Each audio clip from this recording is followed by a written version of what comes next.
السلام علیکم ورحمۃ اللہ وبرکاتہ۔ ڈاکٹر نوید اقبال، اسسٹنٹ پروفیسر شعبہ حدیث و علوم حدیث، علامہ اقبال اوپن یونیورسٹی اسلام آباد کے اسٹوڈیو سے آپ کی خدمت میں حاضر ہوں۔ تخریج حدیث و دراسہ احادیث لیکچر نمبر 3، جس کا عنوان ہے تخریج حدیث مفہوم اور اہمیت۔ کورس کوڈ 7502 ایم فل حدیث و علوم حدیث کی یہ کورس ہے۔ اس کورس کے ابتدائی 2 لیکچر ہم دے چکے ہیں۔ آج کے لیکچر میں ہم تخریج حدیث مفہوم اور اس کی اہمیت کے حوالے سے گفتگو کریں گے۔ آپ تمام طلباء سے گزارش ہے کہ میری لیکچر کو غور سے سنیں۔ انشاءاللہ تخریج حدیث کے حوالے سے مفید معلومات آپ لوگوں کو حاصل ہوں گی۔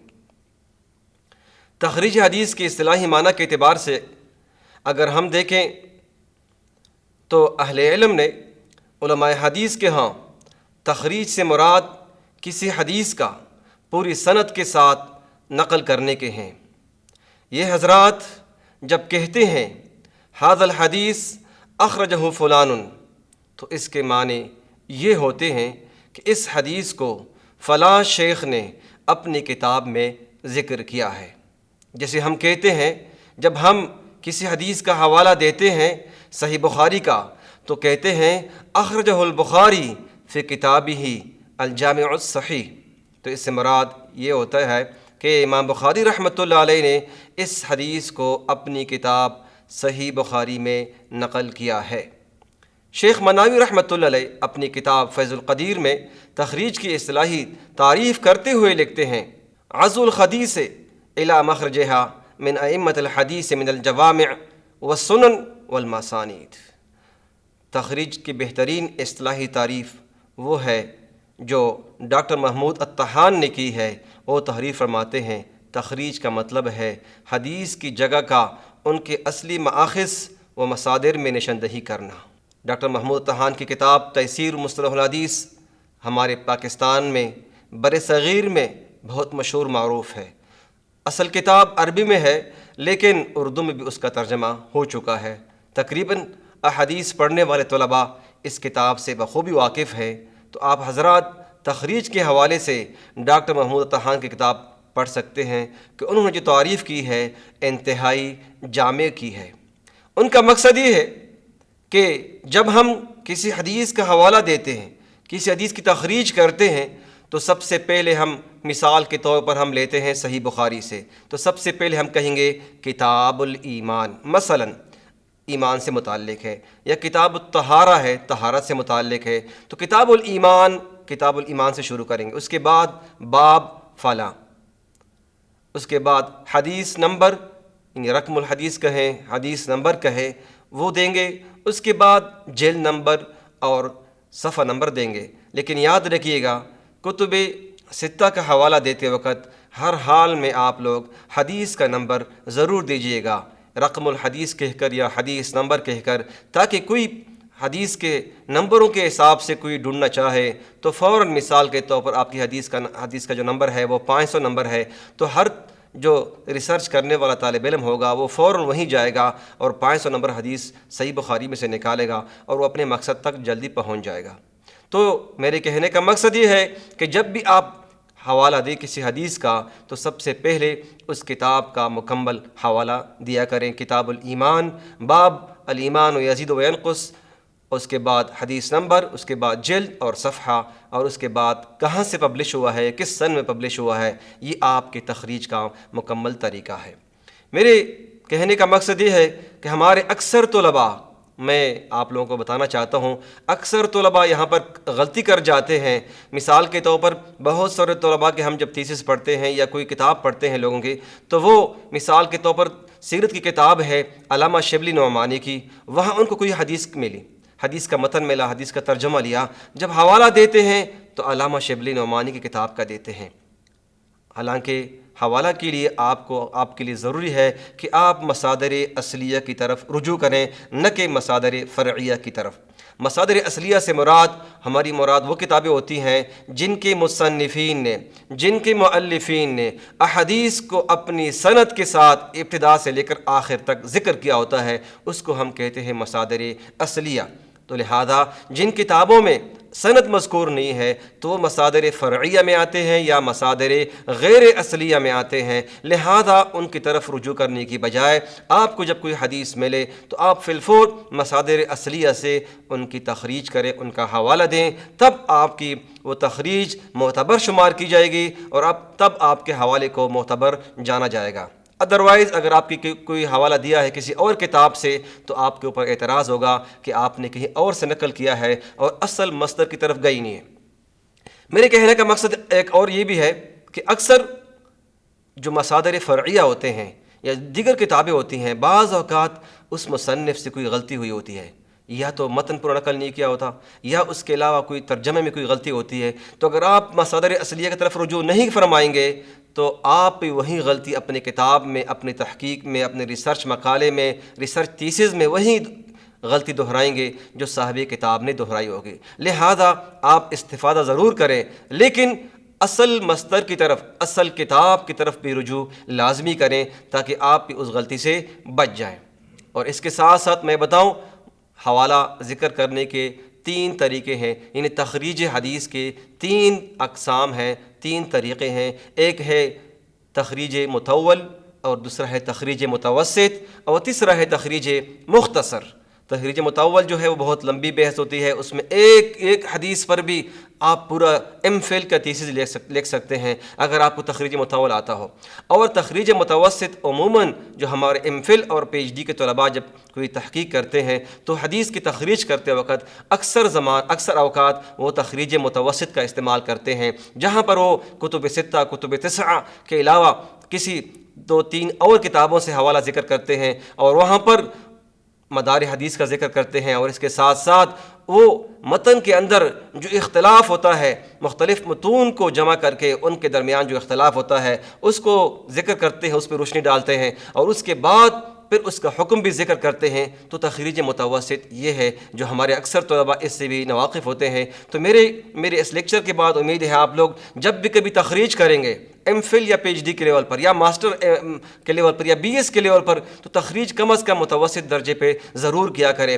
اور تخریج مختصر وہ ہے جو اکثر دیگر جو ریسرچر ہوتے ہیں، تفسیر کے ہوتے ہیں یا اور موضوعات سے ہوتے ہیں، تو وہ صرف 1 یا 2 حوالے ذکر کرتے ہیں کہ اس کتاب کو ابن ماجہ نے اپنی کتاب سنن ابن ماجہ میں فلاں کتاب فلاں باب کے تحت ذکر کیا ہے۔ ان کے لیے مختصر تخریج جو ہے وہ کافی ہوتی ہے، لیکن حدیث پڑھنے والے طلباء کے لیے تخریج متوسط ہر حال میں لازمی ہے۔ تو اس لیے میں نے جب پہلے بھی اشارہ فرما دیا کہ مصادر کی 2 اقسام ہیں، مصادر اصلیہ اور مصادر غیر اصلیہ۔ مصادر اصلیہ کی طرف ہر حال میں رجوع کریں، کیونکہ مصادر اصلیہ کے مؤلفین نے اپنی کتابوں میں حدیث کو اپنی سندوں کے ساتھ جمع کیا ہوتا ہے، جیسے صحیحین ہیں، سنن ابن ماجہ ہے، سنن اربعہ ہے، مسانید ہیں، مستخرجات ہیں، مستدرکات ہیں۔ اور مصادر غیر اصلیہ سے مراد وہ کتابیں ہوتی ہیں جن کی مؤلفین نے حدیث کو اپنی سندوں کی بجائے دیگر مؤلفین کے حدیث کو ذکر کیا ہے، جیسے مشکات شریف ہے۔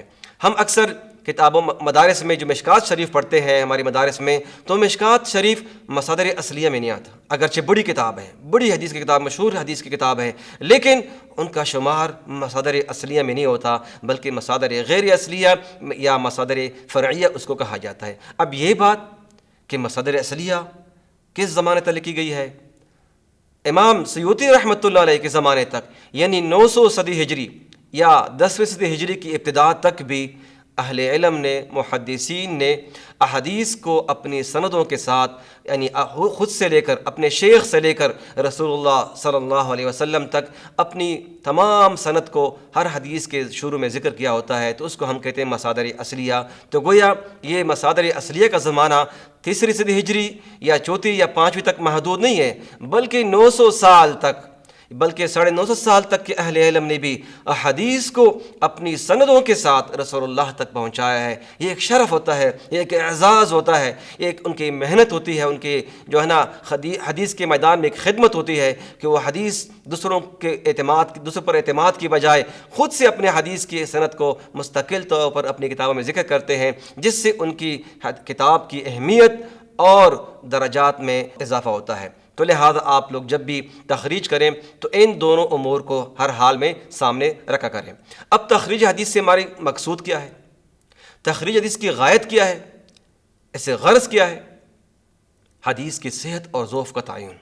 ہم تخریج اس لیے کرتے ہیں، ہم اس لیے ایک روایت کی کئی اسناد کو، کئی طرق کو اس لیے ذکر کرتے ہیں تاکہ ہمیں حدیث کے صحت اور ضعف کا تعین ہو جائے اور ہمیں معلوم ہو جائے کہ اس سند میں کوئی غلطی نہیں ہے اور اس سند کے بعد جو متن ہے اس میں کوئی غلطی نہیں ہے۔ تو اور اس کے علاوہ سند اور راویوں کی تحقیق سے حدیث کی درجہ بندی تک ہم پہنچنے کی کوشش کرتے ہیں تاکہ ہم کوئی ضعیف روایت آگے نقل نہ کریں بلکہ ضعیف کو صحیح حدیث سے ہر حال میں ممتاز کر سکیں۔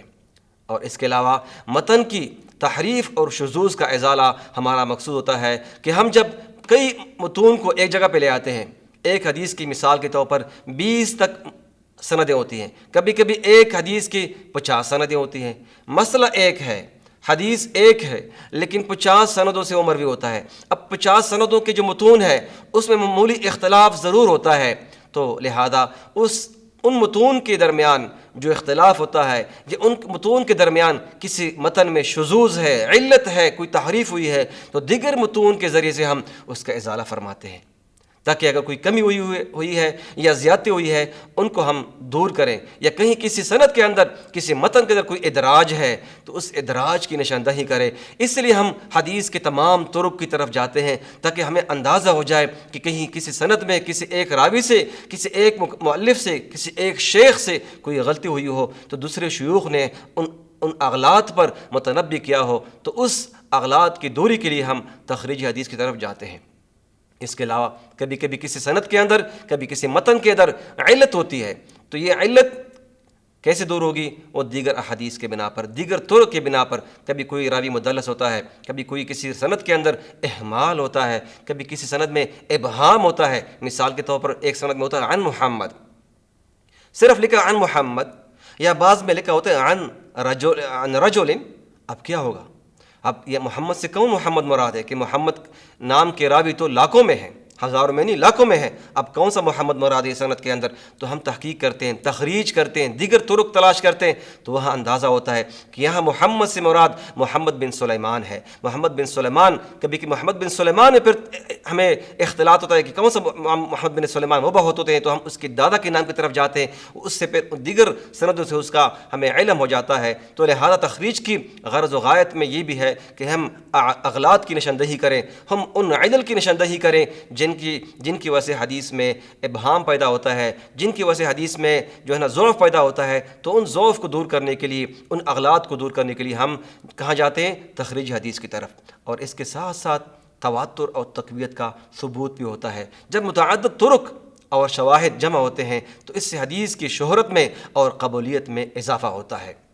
غرض یہ کہ صحیح احادیث کو ضعیف احادیث سے ممتاز کرنا، جدا کرنا، الگ کرنا تخریج حدیث کی غرض و غایت میں شامل ہے۔ تو اس لیے میں عزیز طلباء کرام، جب بھی کبھی آپ لوگ تخریج کی طرف جائیں تو تخریج متوسط کی طرف ضرور جائیں تاکہ آپ کے حدیث کے اندر جو اغلاط ہوتے ہیں، جو غلطیاں ہوتی ہیں، یا کوئی حدیث ضعیف ہوتی ہے تو اس کے شواہد مل جاتے ہیں، اس کے متبعات مل جاتے ہیں، تو وہ حدیث ضعیف سے حسن لغیرہ کے درجے پر پہنچ جاتا ہے۔ ادروائز اگر آپ تخریج نہیں کریں گے تو آپ اس حدیث کو ضعیف قرار دے کر اس کو کیا کریں گے؟ اس کو ضعیف حدیث میں شمار کریں گے۔ تو میرے عزیز طلباء کرام، امید ہے آپ میرے لیکچر کو غور سے سنیں گے اور اس کو سمجھنے کی کوشش کریں گے اور اپنے دوستوں کے، اپنے طلباء کے ساتھ بھی شیئر کریں گے۔ اسی کے ساتھ ڈاکٹر نوید اقبال، اسسٹنٹ پروفیسر شعبہ حدیث و علوم حدیث، علامہ اقبال اوپن یونیورسٹی، آپ سے اجازت چاہتا ہے۔ السلام علیکم ورحمۃ اللہ وبرکاتہ۔